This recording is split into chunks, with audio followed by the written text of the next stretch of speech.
हाय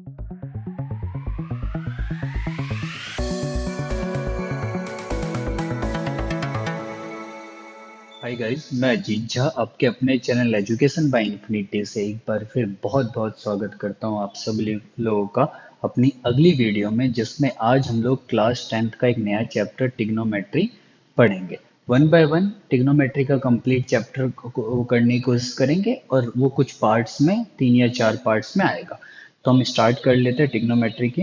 देखिए, बेसिकली जब टिग्नोमेट्री की बात करते हैं या फिर हिंदी में इसे त्रिकोणमिति बोलते हैं, तो होता क्या है, हम ये बात कर लेते हैं कि ट्रिग्नोमेट्री के अगर चैप्टर की बात करें तो इस चैप्टर के अंदर क्या है, इसके लिए थोड़ी सी हमें थ्योरी की बात करनी पड़ेगी। देखिए, ट्रिग्नोमेट्री दो वर्ड से मिलके बना है। यहाँ पे हमारे पास एक आता है ट्रिग्नो और एक मेरे पास आता है मैट्री। अगर हम ट्रिग्नो की बात करें तो ट्रिग्नो का मतलब है त्रिकोण, मतलब एक ऐसा स्ट्रक्चर जिसके अंदर 3 एंगल हो। ठीक, तो हमारे पास नॉर्मली एक ऐसा स्ट्रक्चर जिसके अंदर 3 एंगल हो वो होता है ट्राइंगल। और मैट्री का मतलब होता है स्टडी, इसका मतलब किसी चीज के बारे में पढ़ना। तो बेसिकली हमें इस चैप्टर के अंदर ट्राइंगल के एंगल और उनके साइड के बीच में जो लिंक होता है, जो प्रॉपर्टी होती है, जो रेशो होती है, उसके बारे में पढ़ना होता है। पूरा का पूरा चैप्टर उसी पे डील करता है, वन बाय वन। किस तरीके से क्या आया, किस तरीके से कैसे बना, कौन सा ट्रिग्नोमेट्री फंक्शन यूज होगा, उसको किस तरीके से बनाया जाएगा। क्लास 10th के अंदर हम फर्स्ट टाइम पढ़ते हैं ट्रिग्नोमेट्री के लिए, तो ये हमारी बेसिक्स होते हैं। बस आपको यहाँ से बेसिक्स अपना क्लियर करते हुए आगे कंटिन्यू करना है। और जैसे जैसे आगे आप मैथ्स कंटिन्यू करोगे तो ये जो हमारा टॉपिक है, ये एक बहुत ही इंपॉर्टेंट टॉपिक में कन्वर्ट होता रहता है धीरे धीरे करके। तो हम बात कर लेते हैं ट्रिग्नोमेट्री की। तो देखिए, जब कभी भी हम ट्राइंगल की बात करते हैं, ठीक है ना, तो ट्राइंगल अलग अलग टाइप के होते हैं। हमारी क्लास 10th के अंदर हमें लिमिटेड के बारे में ट्रिग्नोमेट्री में पढ़ना है। जब हम बात करेंगे ट्राइंगल की, तो हमारा एक ट्राइंगल होता है जिसे हम बोलते हैं राइट एंगल ट्राइंगल।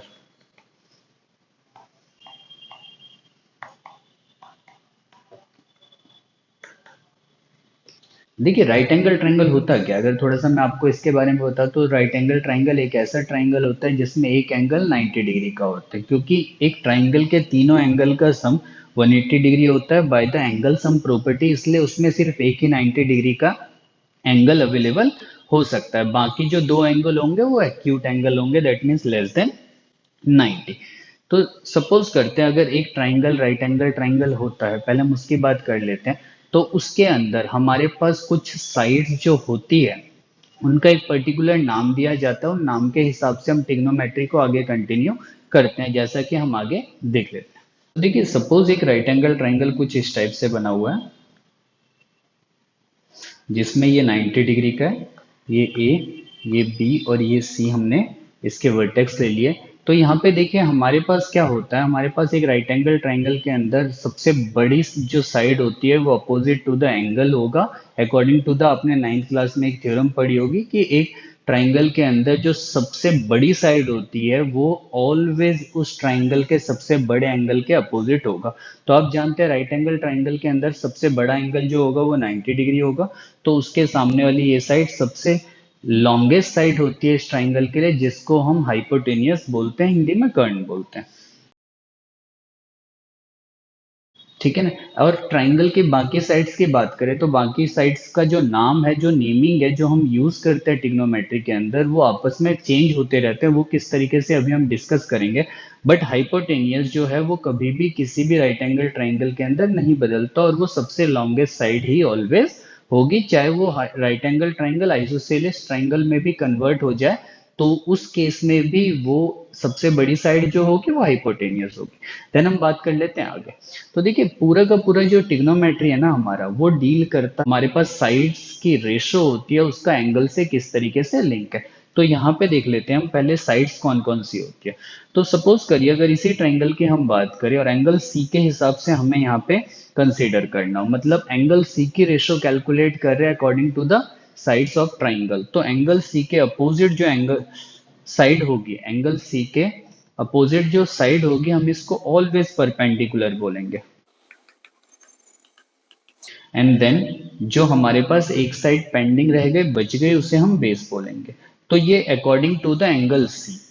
ठीक है, एंगल सी के अकॉर्डिंग तीनों साइड की नेमिंग हो गई। अब अगर सपोज करिए हम एंगल ए के हिसाब से नेमिंग करें तो किस तरीके से होगा वो यहाँ पे आप देख सकते हैं।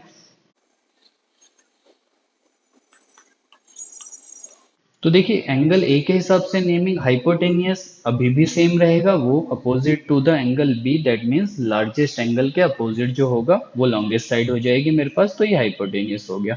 एंगल ए के अकॉर्डिंग जो उसके सामने वाली साइड होती है अपोजिट टू द एंगल, वो मेरे पास बन जाएगा यहाँ पे परपेंडिकुलर। तो जो बच गया वो मेरे पास बेस। ठीक है, तो ये हमारे पास एंगल ए के हिसाब से हो गया। एवरी टाइम पे जो भी आपका ट्रिग्नोमेट्री फंक्शन पूछा जाता है एक ट्राइंगल बनाने के बाद, एक ट्राइंगल के अकॉर्डिंग वो आपसे पूछा जाएगा एक्यूट एंगल के थ्रू। तो एक्यूट एंगल के थ्रू आपको सारी चीजें पता होनी चाहिए। सपोज एक दो बार और ट्राइंगल को रोटेट करके देख लेते हैं, अगर कुछ इस टाइप से होगा तो वो क्या होगा। सपोज करिए एक ट्राइंगल कुछ इस टाइप से बना हुआ है, पी क्यू, और इसकी नेमिंग हमने कर दी जिसमें right angle at Q, Q right angle है। तो ऑब्वियसली जैसा हमने सीखा है कि राइट एंगल के सामने वाली साइड को हम बोलते हैं हाइपोटेनियस। ठीक, जिस एंगल की हम बात करेंगे, सपोज अगर पी के हिसाब से हम बात करें तो पी के सामने वाली जो साइड हो जाएगी वो परपेंडिकुलर हो जाएगी, और देन जो साइड बच गई वो मेरे पास बेस हो जाएगी। और सिमिलरली अगर आर के हिसाब से बात करेंगे तो आर के सामने वाली जो हो जाएगी वो परपेंडिकुलर, और जो बच जाएगा वो बेस। तो हमें सिर्फ परपेंडिकुलर और बेस में ही यहाँ पे कंफ्यूजन होती है, क्योंकि हाइपोटेनियस एवरी टाइम पे फिक्स रहेगा। क्लियर है यहाँ पे। अगर आपको ये चीजें समझ आ गई तो हम आगे कंटिन्यू कर लेते हैं यहाँ पे। अब बात कर लेते हैं कि हमारे पास ट्रिग्नोमेट्री के अंदर फंक्शन होते क्या क्या है। तो देखिए टोटल ट्रिग्नोमेट्री के अंदर 6 फंक्शन होते हैं। वो हमारे पास कुछ इस टाइप से होता है। साइन, इसकी फुल फॉर्म होती है साइनी। कॉस, इसकी फुल फॉर्म होती है कॉसाइन।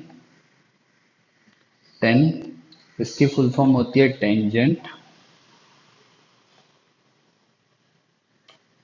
कोसेक, इसकी फुल फॉर्म होती है कोसिकेंट। सेक, इसकी फुल फॉर्म होती है सीकेंट। और कॉट लास्ट, इसकी फुल फॉर्म होती है कोटेंजेंट। ये हमारे पास टोटल 6 ट्रिग्नोमेट्री फंक्शन बन गया।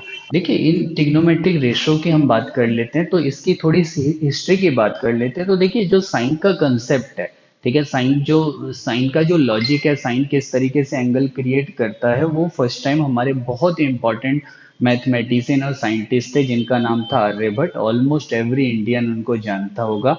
ठीक है, तो उन्होंने दिया था, उन्होंने अपनी जो बुक थी जो आर्यभट्टम के नाम से था, जो 5th सेंचुरी में ही पब्लिश हो गई थी, मींस 5th सेंचुरी में ही उस पर काम करा गया था। ठीक, उसके अंदर उन्होंने मेंशन करा था, और उन्होंने उस टाइम पे इसका जो नाम दिया था वो था अर्धयाजया, कुछ इस टाइप से। देन धीरे धीरे आगे चल के उनकी इस बुक को अलग अलग लैंग्वेज में पब्लिश करी गई, अलग अलग लैंग्वेज में ट्रांसलेट करा गया। उनमें एक अरेबिक था। अरेबिक वर्ड जो अरेबियन थे, उन्होंने जब इनकी बुक को अपनी लैंग्वेज में कन्वर्ट करा तो उन्होंने जया, जिसका मतलब जीवा होता है, उसको सेम रखा, उस पर कोई चेंजेस नहीं करे। फिर आगे चल के वो अरेबिक वर्जन, अब देखिए यहाँ पे जो पहले क्या था, जिन्होंने दिया था वो थे आर्यभट्ट, उनको कन्वर्ट करा गया अरेबिक में। फिर अरेबिक वर्जन को कन्वर्ट करा गया जब लैटिन में, तो लैटिन ने इस जीवा के वर्ड को साइनी बना दिया, जो कि फुल फॉर्म होती है साइन की। और शॉर्ट फॉर्म में साइन फर्स्ट टाइम जब यूज करा गया तो वो हमारे जो इंग्लिश प्रोफेसर थे एक एस्ट्रोनॉमी के, उनका नाम था एडमंड गुंटर।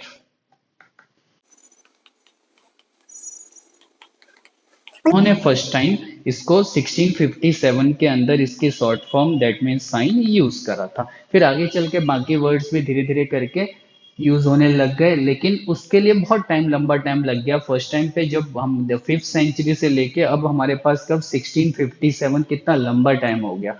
ठीक है, तब आगे चल के हम धीरे धीरे इसके ऊपर कंटिन्यू करने लग गए। अब हम आगे बात कर लेते हैं इसकी। तो बेसिकली ये जो मेरे पास साइन होते हैं कॉस, टेन, कॉसेक, सेक, जिसको हम ट्रिग्नोमेट्री रेशोस के नाम से जानते हैं, ये होता क्या और किस तरीके से कैलकुलेट करेंगे, अब इसकी बात कर लेते हैं। तो देखिए जब हम इनको कैलकुलेट करते हैं, ठीक है, एक ट्राइंगल के अकॉर्डिंग मैं आपको एग्जांपल लेके बता दूं। सपोज एक ट्राइंगल है, कुछ इस टाइप से हमने इसको लिख लिया है। ये यहाँ पे पी क्यू आर ट्राइंगल हो गया। ये right angle triangle and then ये मेरे पास एंगल हो गया जिसको मैं यहाँ पे थीटा से बता रहा हूँ। थीटा एक ग्रीक सिंबल है जो ग्रीक अल्फाबेट के अंदर यूज होता है, इसको हम थीटा बुलाते हैं। ठीक, सपोज करिए अब जो हमारे पास याद करने का तरीका है उसके लिए हमने अलग अलग ट्रिक बना रखे हैं जिसमें हम कुछ इस टाइप से यूज करते हैं। पंडित बद्री प्रसाद हर हर भोले। आप अपने हिसाब से बना सकते हैं, अलग अलग चीजें अलग अलग याद करने के तरीके सब बना लेते हैं। तो देखिए अगर हम इसकी बात करें तो ये साइन के लिए होता है, ये कॉस के लिए होता है, ये हमारे पास टेन के लिए होता है, देन कॉसेक के लिए, सेक के लिए और कॉट के लिए।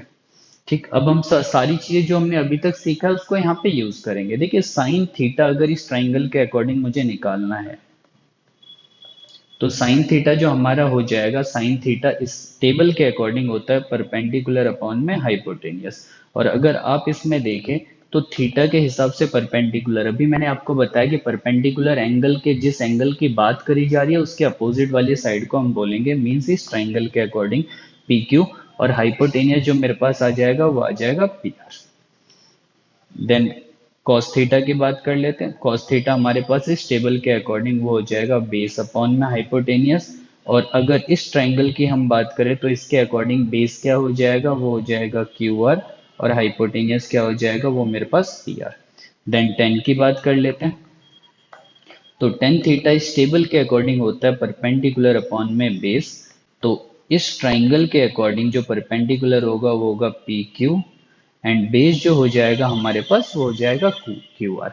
तो ये तीन हमारे पास हैं। सिमिलरली कॉसेक की बात करें तो कॉसेक को आप नीचे से ऊपर की तरफ कंसीडर करिए, तो कॉसेक हो जाएगा हाइपोटेनियस अपॉन में परपेंडिकुलर जो साइन का रेसिप्रोकल होता है। तो ट्राइंगल के हिसाब से hypotenuse P R divided by P Q. Then sec की बात कर लेते हैं। तो सेक क्या होता है हमारे पास, हाइपोटेनियस अपॉन में base according to this table, तो सेक थीटा हो जाएगा हमारे पास इस ट्राइंगल के अकॉर्डिंग पी आर अपॉन में क्यू आर। सिमिलरली लास्ट हमारे पास जो कॉट हो जाता है, तो कॉट थीटा की जो वैल्यू होती है वो मेरे पास base upon perpendicular, that means cot theta जो हो जाएगा वो हो जाएगा क्यू आर अपॉन में पी क्यू। तो आप इजीली अगर आपको तीनों साइड दे रखी होगी तो इजीली आप इसको कैलकुलेट कर सकते हैं। तो ये हमारे पास उसके जो बेसिक्स हैं। अब कुछ सवाल हमारे पास बनते हैं, हम उसकी बात कर लेते हैं। देखिए फर्स्ट जो हमारे पास क्वेश्चन हमारे दिमाग के अंदर आता है, ठीक है ना, देखिए कैसे बाया क्या क्या वर्ड दिया गया वो तो एक हिस्ट्री का पार्ट है, लेकिन हम अगर ये सोचे कि भाई टिग्नोमेट्री के टोटल 6 फंक्शन होते हैं तो ये 6 ही क्यों होते हैं, 6 से ज्यादा क्यों नहीं हो सकते, या फिर 6 से कम क्यों नहीं हो सकते। देखिए इसका एक सवाल है, वो जवाब आपको तभी मिलेगा जब आपको पता होगा कि होता क्या है। तो हमें पता है कि ये जो होते हैं इसे हम टिग्नोमेट्रिक रेशोस के नाम से जानते हैं। रेशो मतलब साइड्स की रेशो, और एक ट्राइंगल के अंदर 3 साइड होती है। अगर एक राइट एंगल ट्राइंगल होगा तो उसके अंदर आपका बेस, परपेंडिकुलर और हाइपोटेनियस, अगर इन तीनों का टोटल कॉम्बिनेशन बना के मैं रेशो कैलकुलेट करूं तो क्या क्या बनेगा वो यहाँ पे आप देख सकते हैं।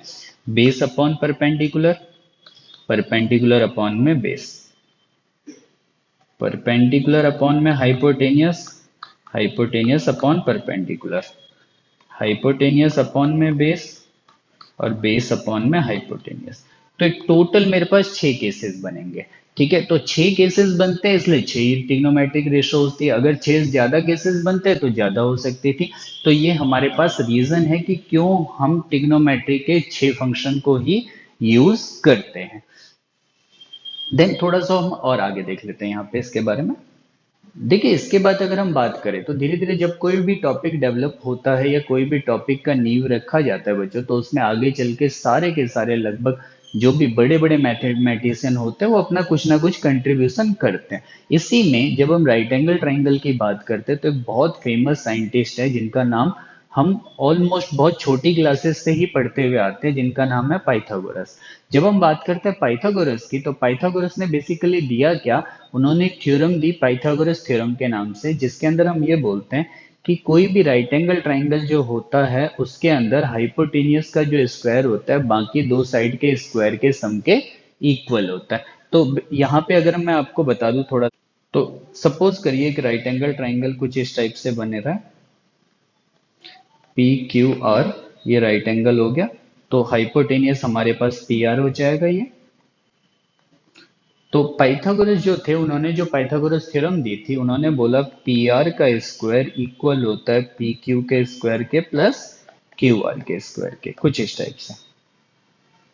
ठीक, ये हमारी बहुत ज्यादा हेल्प करेगा इस टॉपिक के अंदर, अगर कोई साइड मिसिंग है उसको कैलकुलेट करने के लिए, क्योंकि नॉर्मली जितने भी क्वेश्चन आप करेंगे उसके अंदर दो साइड आपको दे रखी होगी, थर्ड साइड आपको कैलकुलेट करना होगा यूजिंग पाइथागोरस थ्योरम। देन आपको जो जो चीजें वो निकालने के लिए बोलेगा वो निकाल के आराम से आप उसे दे सकते हैं। तो ये हमारे पास ये कुछ इसका बेसिक्स था। देन कुछ इसके ऊपर एग्जाम्पल देख लेते हैं आपकी एनसीईआरटी से ही। तो देखिए, आप अपनी स्क्रीन पे देख सकते हैं, क्वेश्चन में लिखा हुआ है in triangle ABC right angle at B. एक ट्राइंगल है एबीसी, उसमें राइट एंगल कहाँ पे बना हुआ है? बी पे बना हुआ है। ठीक है, ए बी की लेंथ हमें दे रखी है, ए बी हमें गिवन है, वो हमें गिवन है 24 सेंटीमीटर, एंड बी सी हमें गिवन है, वो गिवन है 7 सेंटीमीटर। एंड कह रहा है डिटरमाइन, फर्स्ट केस में हमें कैलकुलेट करने के लिए बोल रहा है sine A, and second case में कैलकुलेट करने के लिए बोल रहा है साइन सी। ठीक, किस तरीके से निकालेंगे वो यहाँ पे आप देख सकते हैं। देखिए, हमें बोला गया एक राइट एंगल ट्राइंगल है जिसमें राइट एंगल बी पे है। देखिए, राइट एंगल ट्राइंगल में इसने बोला है कि बी जो है वो राइट एंगल है, तो बी फिक्स होगा। बाकी आप ए और सी को कहीं पे भी ले सकते हैं, आंसर में कोई चेंजेस नहीं आएगा। सपोज किसी ने ए को यहाँ पे लिया है, जहां पे मैंने ए को लिया है, अगर ए की जगह सी को यहाँ पे लेगा तो भी आंसर सेम आएगा, तो उसमें कोई कंफ्यूजन वाली बात नहीं है। इसके अंदर हमें बीसी की वैल्यू उन्होंने दे रखी है 7 सेंटीमीटर, एंड ए बी हमें गिवन है 24 सेंटीमीटर। फर्स्ट ऑफ ऑल आपको करना क्या है कि जो भी मिसिंग साइड है उसको कैलकुलेट करना है यूजिंग द पाइथागोरस थ्योरम, जैसा कि अभी मैंने आपको बताया। तो एक राइट एंगल ट्राइंगल है, इसके अंदर